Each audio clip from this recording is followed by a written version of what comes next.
Hello viewers. तो आज हम लोग डिस्कस करेंगे circular motion.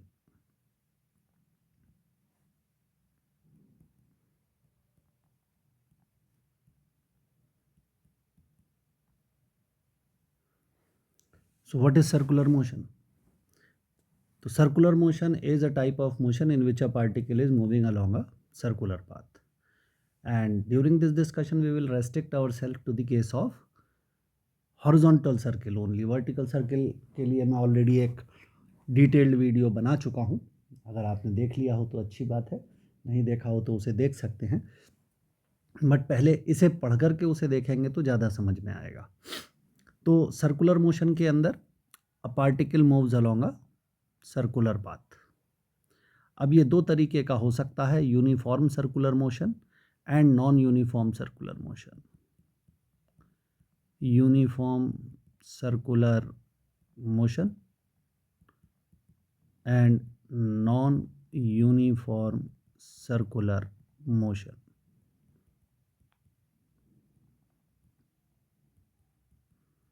Uniform circular motion में स्पीड कांस्टेंट रहती है।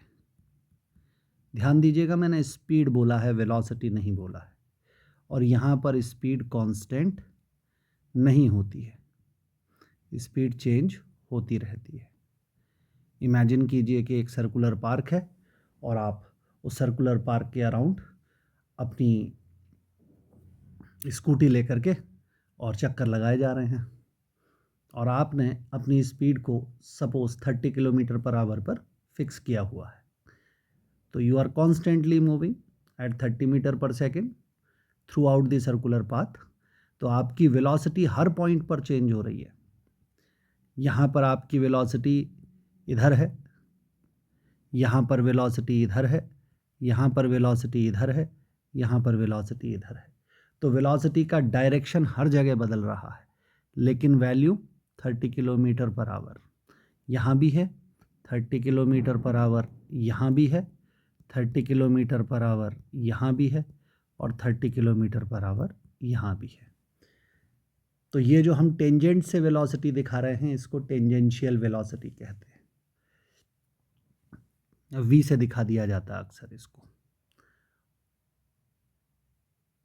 तो चाहे मोशन नॉन यूनिफॉर्म हो या यूनिफॉर्म हो, मतलब नॉन यूनिफॉर्म सर्कुलर मोशन हो या यूनिफॉर्म सर्कुलर मोशन हो, टेंजेंशियल वेलोसिटी हमेशा होगी। At every point the particle has a velocity along the tangent at that point on the circle. लेकिन अगर वो यूनिफॉर्म सर्कुलर मोशन है तो हर जगह पर मैग्नीट्यूड सेम ही रहेगा। अगर यहाँ 30 है तो सब जगह 30 है, अगर यहाँ पे 50 है तो सब जगह 50 है, यहाँ 2 है तो सब जगह 2 है। और अगर ये बदल रहा है, मान लीजिए यहाँ 30 है लेकिन दूसरे पॉइंट पर 40 हो गया, फिर 30 हो गया और फिर 50 हो गया, तो ये नॉन यूनिफॉर्म सर्कुलर मोशन हो जाएगा। तो ये तो बेसिक बात है जो हमें समझ लेनी चाहिए। नेक्स्ट थिंग,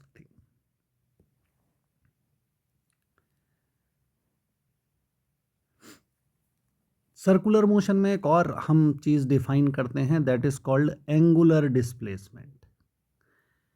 अब जैसे यहाँ से कोई चीज़ चली और यहाँ पहुँच गई है, तो अगर वो ए से चली और बी पे आ गई है तो उसने कितना एंगल कवर किया है, इसको हम बोलते हैं angular displacement.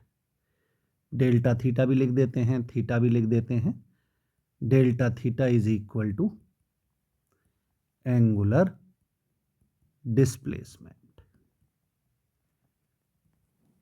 So the angle that the particle covers at the center of circle. अब मान लीजिए कि वो यहाँ से t टाइम पर चला और जब यहाँ पहुँचा तो time t plus delta T हो गया था। तो ए से बी तक जाने में जो टाइम लगा है वो डेल्टा टी है। तो हम यहाँ डिफाइन करते हैं एंगुलर वेलोसिटी। एंगुलर वेलोसिटी को ओमेगा से दिखा देते हैं और ओमेगा हो जाता है delta theta upon delta T.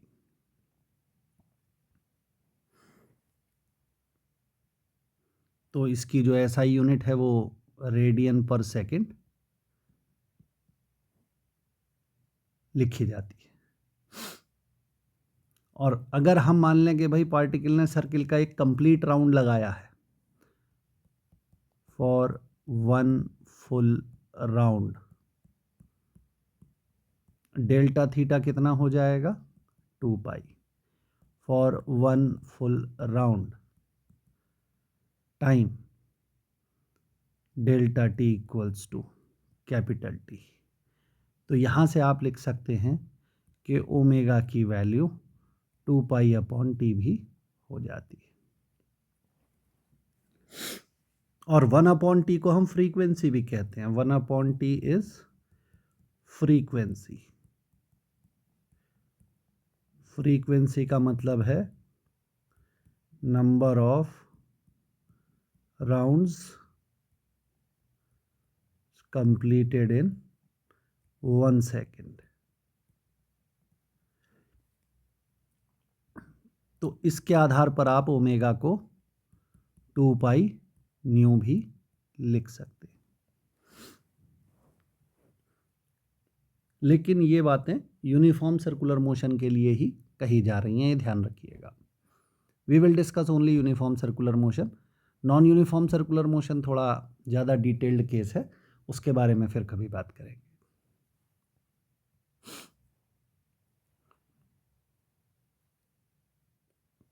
तो अभी मैं आपसे बात कर रहा था कि भाई पार्टिकल घूम रहा है सर्किल में और उसके पास यहाँ पर एक टेंजेंशियल वेलोसिटी है जिसको हम v से दिखा दे रहे हैं, और क्योंकि वो घूम रहा है तो उसके पास एक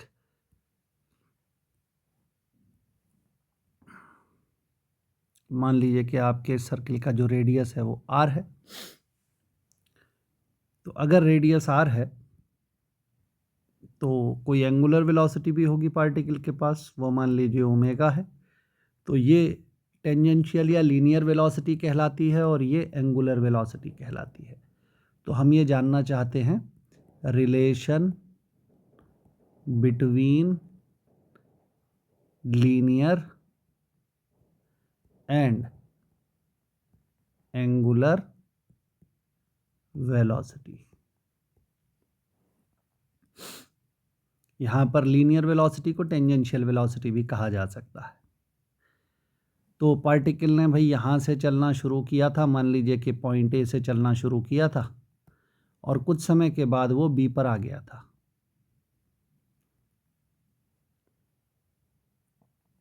और जब वो यहाँ आ गया था तो जो उसकी वेलोसिटी है वो इस तरफ हो जाएगी।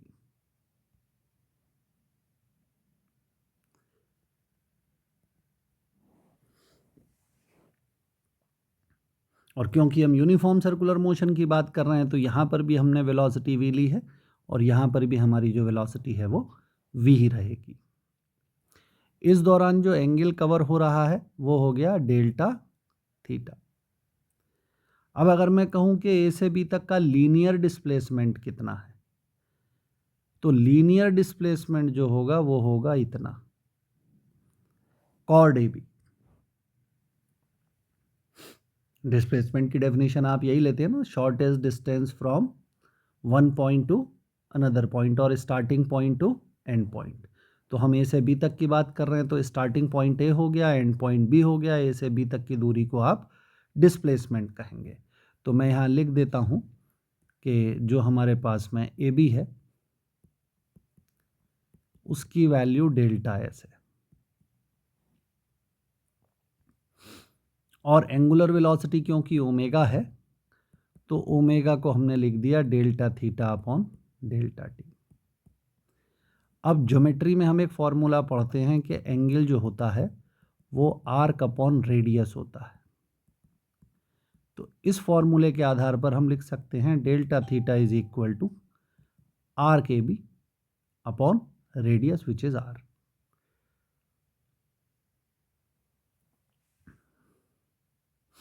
ठीक हो गया।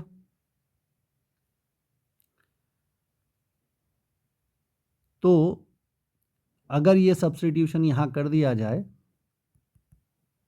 तो ओमेगा इज इक्वल टू क्या आ जाएगा, डेल्टा थीटा की जगह वैल्यू आ जाएगी omega is equal to are के B upon R delta T. और अगर डेल्टा टी की वैल्यू बहुत छोटी कर दी जाए तो आर्क ए बी की वैल्यू करीब करीब कॉर्ड ए बी के बराबर हो जाएगी, जो कि डेल्टा एस के बराबर होगी। इस बात को आप ज्योमेट्रिकली समझ लीजिए। मान लीजिए कि भाई पार्टिकल आपका यहाँ से चला और यहाँ तक आ गया, ये सेंटर है। तो अगर मैं आर्क ए बी कह रहा हूँ तो I am talking about this.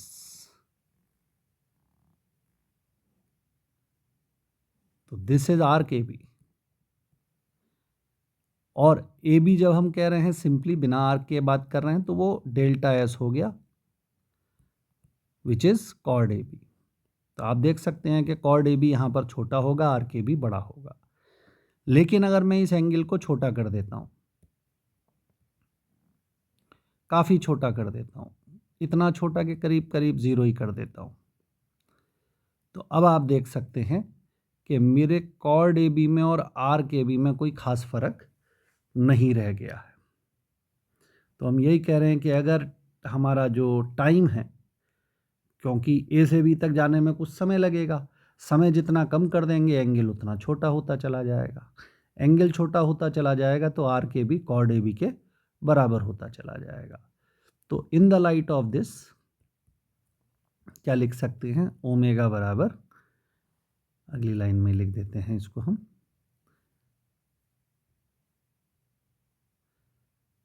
Omega equals to limit delta T tending to zero, R के बी के बदले आ गया आप delta S upon R delta T.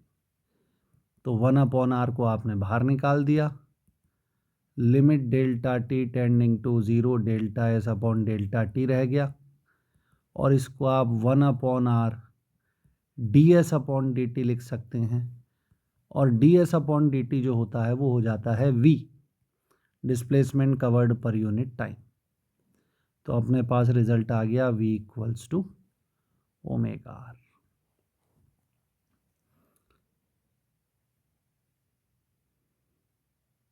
और अगर हम इसे वेक्टर फॉर्म में लिखते हैं तो v equals to omega cross are.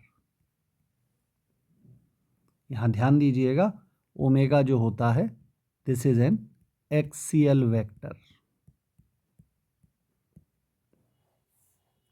मतलब अगर हम ऐसा मान लें कि कोई पार्टिकल एक सर्किल में घूम रहा है इस प्रकार से, तो इसका जो ओमेगा होगा वो इस डायरेक्शन में होगा।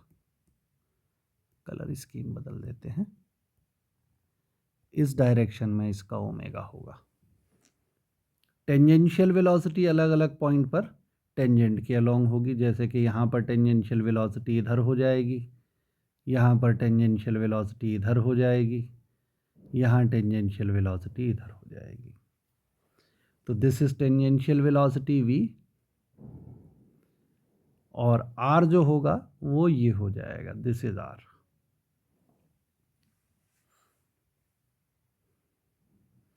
तो क्योंकि omega axis of the circle के अलोंग काम कर रहा है इसलिए इसको एक्सियल वेक्टर कहा जाता है। और इसमें r और ओमेगा का ऑर्डर आप बदल नहीं सकते हैं, क्रॉस प्रोडक्ट में a cross b cross a के बराबर नहीं होता है। अब यहाँ पर ध्यान दीजिएगा कि स्पीड तो चेंज नहीं हो रही है, speed is not changing but direction of motion is changing at each point, so motion is accelerated।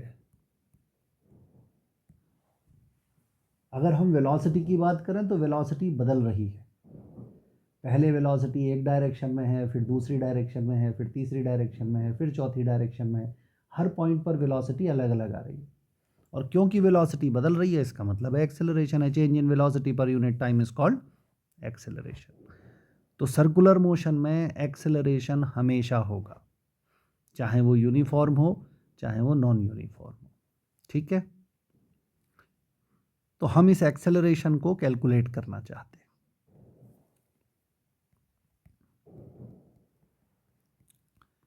Acceleration in circular motion. अब इसके दो तरीके हैं, एक ज्योमेट्रिकल मेथड है और एक वेक्टोरियल मेथड है। तो मैं फ़िलहाल ज्योमेट्रिकल मेथड ले लेता हूँ। तो ज्योमेट्रिकल मेथड में क्या करते हैं हम ये कहते हैं भाई ये हमारे पास सर्कुलर पाथ है और इसका रेडियस हमने मान लिया है कि r है। यहाँ पर कोई पार्टिकल था जो कुछ देर के बाद यहाँ आ गया। इस दौरान जो एंगल कवर हुआ है वो थीटा मान लेते हैं। चलिए, यहाँ पर जो वेलोसिटी है उसको हम v1 कह रहे हैं और यहाँ जो वेलोसिटी है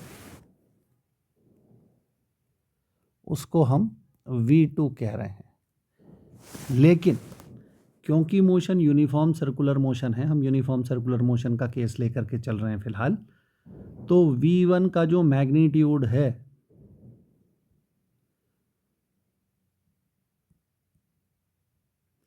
वो भी v है और ये v2 के मैग्नीट्यूड के बराबर ही है।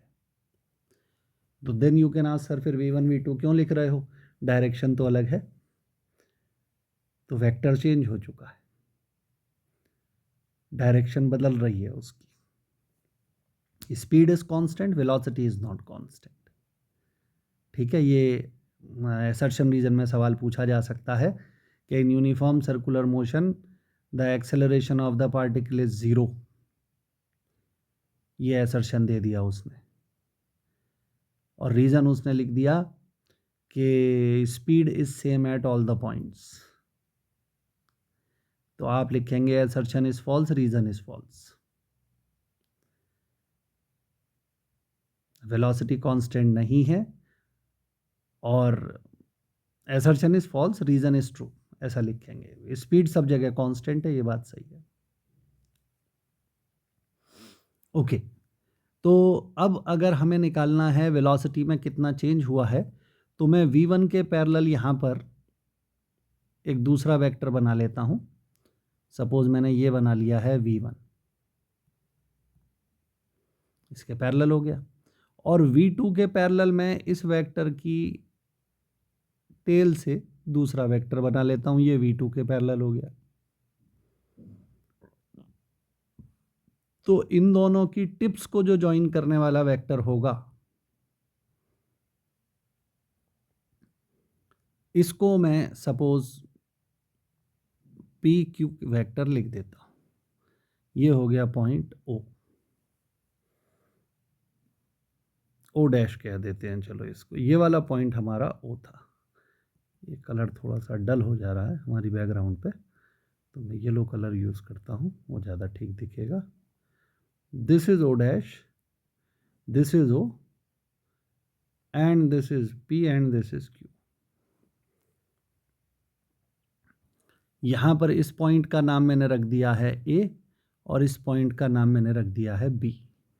तो यहाँ पर भी हमारे पास एक ट्राइंगल बन जा रहा है OAB। तो ये जो अपने पास एंगल बनेगा ये थीटा ही बनेगा। क्यों बनेगा? क्योंकि जो O डैश P है यानी कि वेलोसिटी v1 है, velocity v1 is perpendicular to OA and velocity v2 is perpendicular to OB। तो OA और OB के बीच में जो एंगल है वो है थीटा। तो अगर दो लाइंस के बीच में कोई एंगल होगा तो उनके परपेंडिकुलर्स के बीच में भी वही एंगल होगा। इट्स अ रूल ज्योमेट्रिकली, आप बड़े आराम से इसे समझ सकते हैं। एक सिंपल से एग्जांपल से ले लीजिए। सपोज मैंने एक लाइन ये बना दी, एक लाइन ये बना दी, इनके बीच में मैं कह रहा हूँ एंगल थीटा है। अब मैंने इसके परपेंडिकुलर बनाया एक, ये तो इसके परपेंडिकुलर बना दिया और ये इसके परपेंडिकुलर बना दिया। तो आप कहेंगे सर अगर मैं इसको पीछे की तरफ बढ़ा देता हूँ तो ये इनके परपेंडिकुलर्स के बीच का एंगल हो गया। मैं कह रहा हूँ ये भी थीटा ही आएगा। आप मान लीजिए ये अल्फ़ा आएगा। अब देख लो यहाँ पर एंगल कितना है 90, क्योंकि वो परपेंडिकुलर है। तो ये वाला एंगल कितना हो जाएगा, ये वाला एंगल हो जाएगा 90 माइनस थीटा, और 90 माइनस थीटा प्लस अल्फ़ा बराबर क्या आएगा, 90 ही आएगा। तो ये वाले 90 से ये वाला 90 कट गया, अल्फ़ा इक्वल टू थीटा ही आ जाएगा। तो अगर दो लाइंस के बीच में एंगल थीटा है तो उनके परपेंडिकुलर्स के बीच में भी जो एंगल होता है वो थीटा ही होता है। It's a rule. ठीक है, अब मैं यहाँ पर एक काम और कर देता हूँ। ये जो ऊपर ट्राइंगल ओ ए बी बना है, मैं इसको यहाँ पर इसके बगल में बना देता हूँ।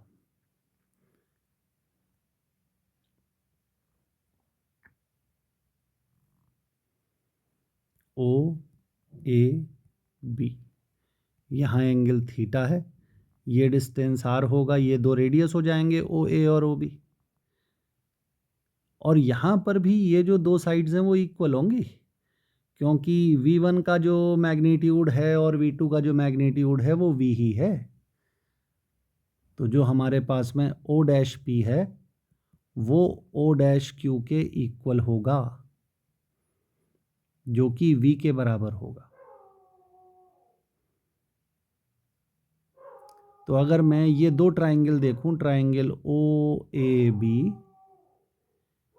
Is similar to triangle O dash PQ। इसका मतलब AB क्या है, इसका मतलब हो गया AB upon R is equal to PQ upon mod V1।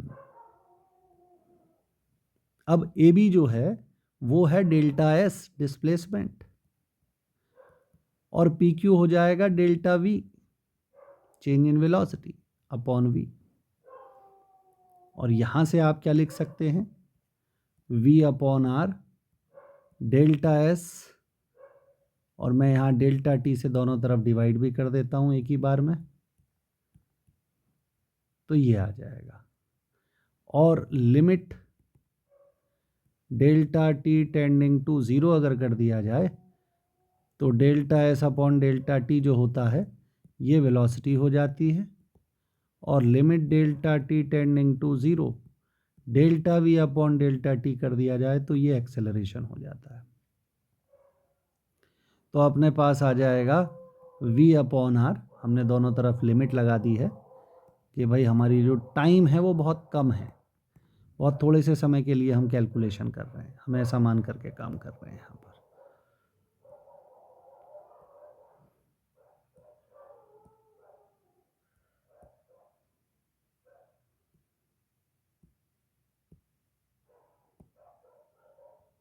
तो limit delta T tending to 0 delta V upon delta T। तो देयरफॉर V अपॉन R, और वहाँ पर आ जाएगा V इक्वल्स टू, और delta V upon delta T इसके बदले आ जाएगा A, यानी कि A equals to V square upon R। इसी को हम सेंट्रीपिटल एक्सेलरेशन कहते हैं। This is called centripetal acceleration. और इसी एक्सेलरेशन की वजह से, इस एक्सेलरेशन का मतलब क्या है, थोड़ा सा लॉजिकली समझने की कोशिश कीजिए। अगर मान लीजिए कि पार्टिकल इस पॉइंट पर है और उसके पास एक वेलोसिटी इधर है, तो ये पार्टिकल तो सीधे इसी लाइन पे आगे बढ़ता चला जाना चाहिए था, लेकिन ये आगे नहीं गया, ये मुड़ गया। इसका मतलब है इसे पकड़ के अंदर की ओर खींचा गया है। अगर ये यहाँ पहुँच गया है तो फिर इधर चला जाता आगे सीधे, लेकिन ये फिर मुड़ गया, इधर आ गया है, तो इसको फिर अंदर की तरफ खींचा जाना चाहिए। फिर ये यहाँ आ गया है तो इसको फिर अंदर की तरफ खींचा जाना चाहिए। फिर ये इधर आ गया है, फिर इसको अंदर की तरफ खींचा जाना चाहिए। फिर ये इधर आ गया है, फिर इसको अंदर की तरफ खींचा जाना चाहिए। यानी कि इस पार्टिकल पर सर्किल के हर पॉइंट से, whenever it is at any point, इस पर सेंटर की तरफ एक फोर्स लगता है, उसी फोर्स को हम सेंट्रीपिटल फोर्स कहते हैं। और F इक्वल टू ma होता है, ये हम लॉज ऑफ मोशन वाले एक्सरसाइज में पढ़ चुके हैं। So therefore F is equal to mv square upon r। तो ये जो होता है इसको हम कहते हैं सेंट्रीपिटल एक्सेलरेशन, और ये जो फोर्स निकल के आ रहा है इसको कहते हैं सेंट्रीपिटल फोर्स। तो ये डेरिवेशन भी पूछे जाते हैं। तो सर्कुलर मोशन में अगर हम समराइज करें तो हमारे पास में एक एंगुलर वेलोसिटी है, एक लीनियर वेलोसिटी है। एंगुलर और लीनियर वेलोसिटी में क्या संबंध है? v equals to omega R, vector form में लिखेंगे तो v equals to omega cross R. फिर एक सेंट्रीपिटल एक्सेलरेशन है जो कि v स्क्वायर अपॉन आर है। ओमेगा के टर्म्स में लिखोगे तो ओमेगा स्क्वायर आर हो जाएगा।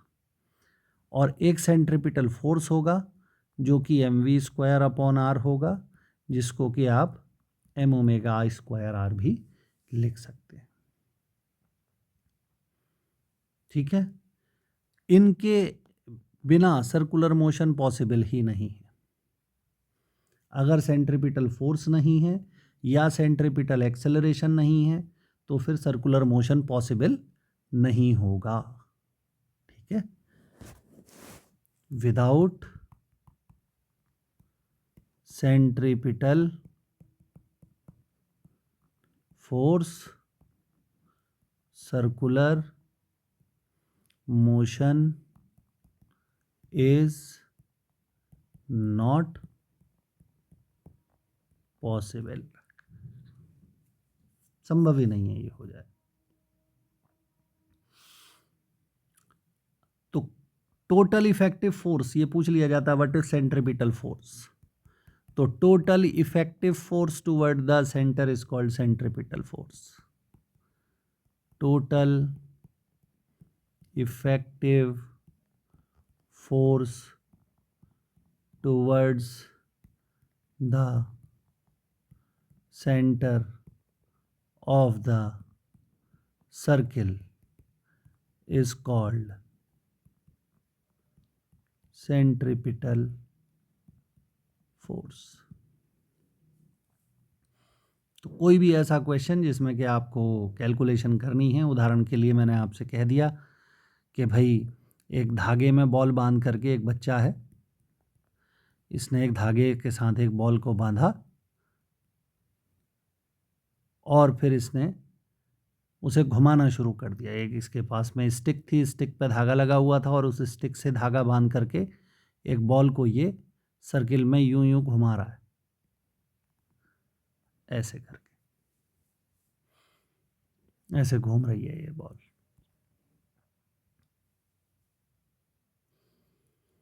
तो धागा ये है हमारा, ये स्टिक है, कोई रॉड है,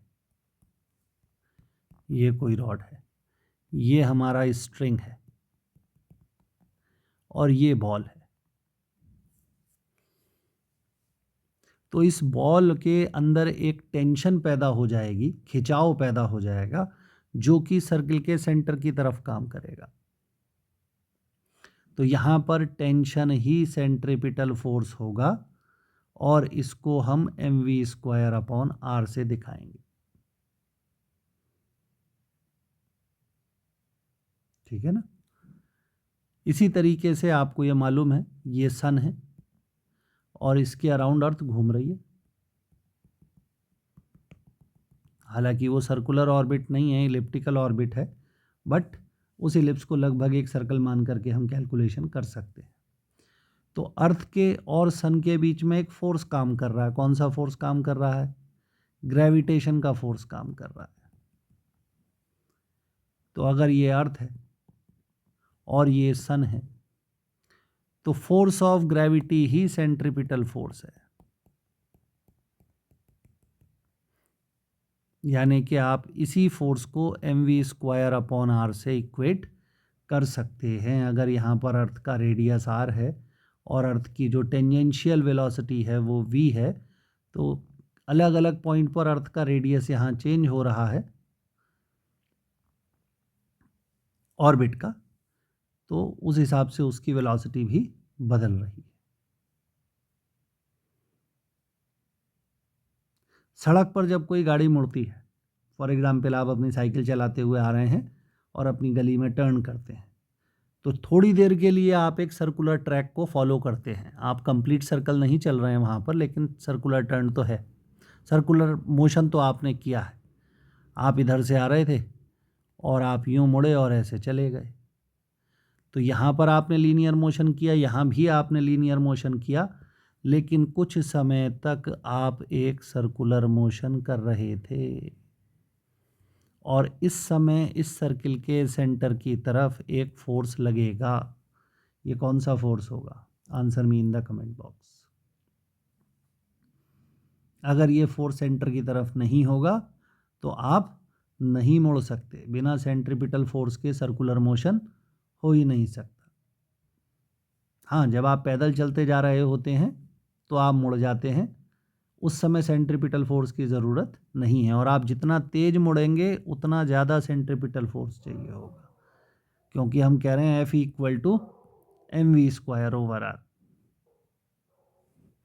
तो अगर v टेंडिंग टू 0 है तो F टेंडिंग टू 0 रहेगा। तो अगर मैं बहुत कम वेलोसिटी पे, आमतौर पर जब हम चलते हैं तो हमारी वेलोसिटी बहुत ज़्यादा नहीं होती है, ठीक है। तो this is how we can explain the circular motion. अब सर्कुलर मोशन की एप्लीकेशंस में हम जाते हैं। उदाहरण के लिए मैंने आपको एक छोटा सा क्वेश्चन दे दिया। मैंने यही क्वेश्चन दे दिया कि भाई एक हमारे पास स्ट्रिंग है, इस स्ट्रिंग से एक बॉल को बांध दिया गया है। मान लीजिए कि इस बॉल का मास जो है वो 100 ग्राम का है और जो धागे की लंबाई है वो हमने मान लिया है कि 1 मीटर है। अब हम इस बॉल को घुमा रहे हैं, सर्कुलर मोशन करा रहे हैं हम इस बॉल को। तो अगर ये बॉल 20 राउंड पर मिनट पे चल रही है,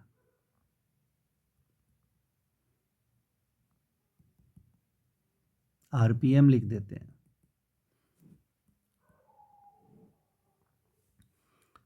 तो हम पूछ लेते हैं कि बताओ इस स्ट्रिंग में कितनी टेंशन पैदा हो रही है। तो find tension in the string.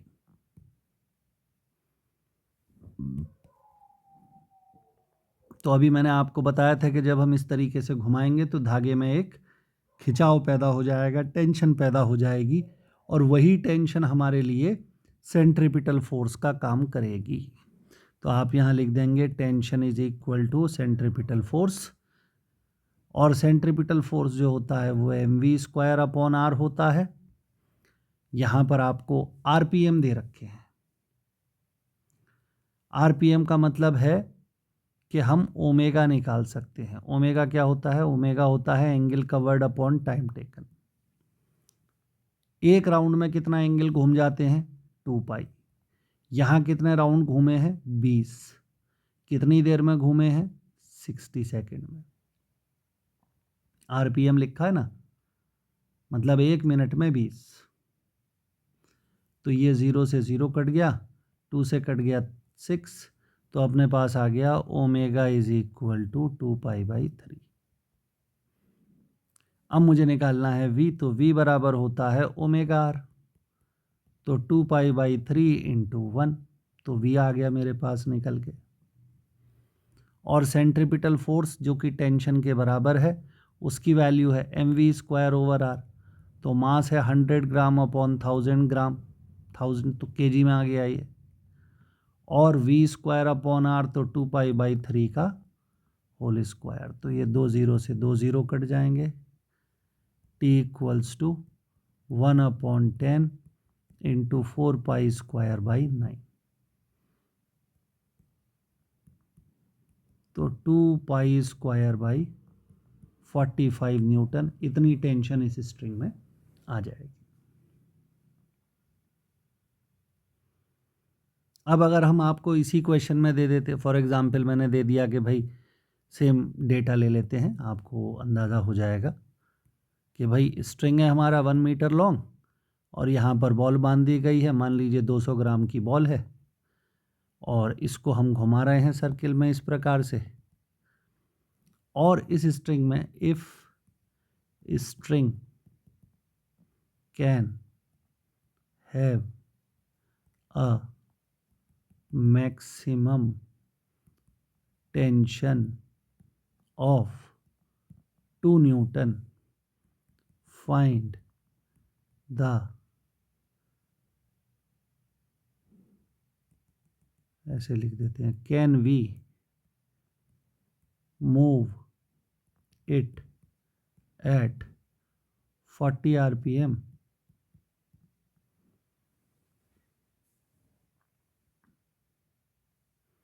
अगर 40 RPM पे चलाना चाहें तो क्या चला सकते हैं? तो दो तरीके से हो सकता है।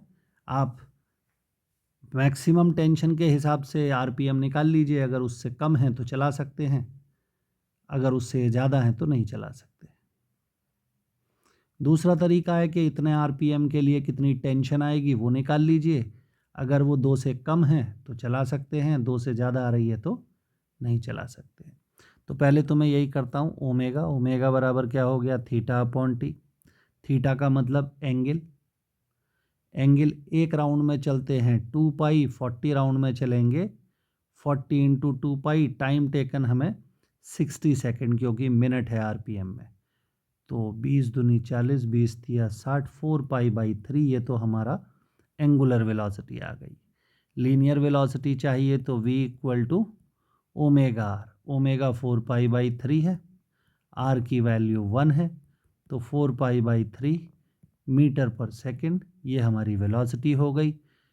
टेंशन कितनी आ जाएगी, टेंशन सेंट्रीपिटल फोर्स के बराबर है जो कि mv स्क्वायर अपॉन r है।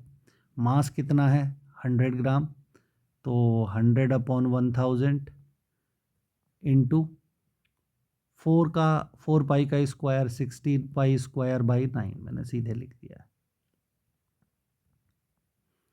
और ये 2 से कट जाएगा। सो टेंशन हमारे पास कितनी आ गई, 8 pi square by 45। Pi square को अप्रॉक्सीमेटली अगर हम 10 मान लें तो ये 80 बाई 45 है, ये लेस देन 2 न्यूटन आएगा, यानी कि घुमा सकते हैं, क्योंकि 2 न्यूटन तक मैक्सिमम टेंशन स्ट्रिंग बियर कर सकता है, क्वेश्चन में ये दिया है। और फिलहाल 40 RPM पे जो टेंशन आ रही है वो 2 न्यूटन से कम है, यानी कि हम घुमा सकते हैं 40 RPM पे, कोई समस्या नहीं। 50 RPM पे या 60 RPM पे नहीं घुमा पाएंगे, क्योंकि वहाँ टेंशन 2 को एक्सीड कर जाएगी।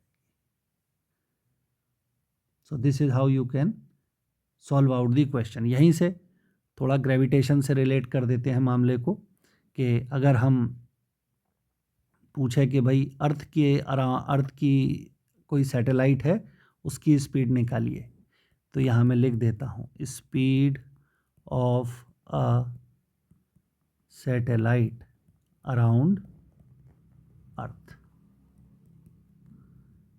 ये टॉपिक तो ग्रेविटेशन का है, लेकिन सर्कुलर मोशन से सॉल्व हो सकता है, इसलिए हम यहीं बता दे रहे हैं। तो ये मान लीजिए अपनी अर्थ हो गई,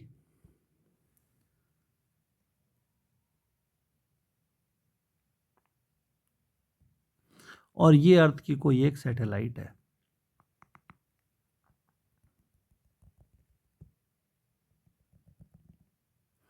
जो अर्थ से h हाइट पर है और अपने ऑर्बिट में चल रही है से वेलोसिटी v0 से, वो लिख दिया O फॉर ऑर्बिट। तो अर्थ का मास हम m ले लेते हैं, सैटेलाइट का जो मास है वो स्मॉल m ले लेते हैं, अर्थ का रेडियस हम r ले लेते हैं। तो इस सैटेलाइट को अपने ऑर्बिट में चलने के लिए सेंट्रीपिटल फोर्स चाहिए होगा, जो कि ग्रेविटी से मिलेगा, और सेंट्रीपिटल फोर्स का फॉर्मूला होता है mv स्क्वायर, यहाँ पर v0 लिख देंगे, और रेडियस लेकिन ध्यान रखिएगा कि यहाँ जो रेडियस है वो ये वाला रेडियस लिया जाएगा, रेडियस ऑफ द ऑर्बिट। और ग्रेविटी का फोर्स कितना होता है, G(m1 m2 upon r square), ये कैंसिल हो गया, मास से मास भी कैंसिल हो गया, यानी कि सैटेलाइट के मास का उसकी वेलोसिटी पर कोई भी रोल नहीं है। तो V0 is equal to √Gm upon r, ये हमारे पास फॉर्मूला आ गया निकल के। और यहाँ पर एक बात आप और देख सकते हैं, स्मॉल r की value capital R plus h है। इससे हम कह सकते हैं कि V0 की value √Gm upon R plus h आ जाएगी। यानी कि जैसे जैसे सैटेलाइट की दूरी बढ़ेगी अर्थ की सरफेस से, वैसे वैसे उसकी स्पीड भी कम होती चली जाएगी। इसका अर्थ ये हुआ कि जो सैटेलाइट धरती के पास हैं वो तेज़ चलती हैं, और जो धरती से दूर हैं वो स्लो चलती हैं। ठीक है ना। तो अगर h टेंडिंग टू 0 है, यानी कि satellite is close to earth,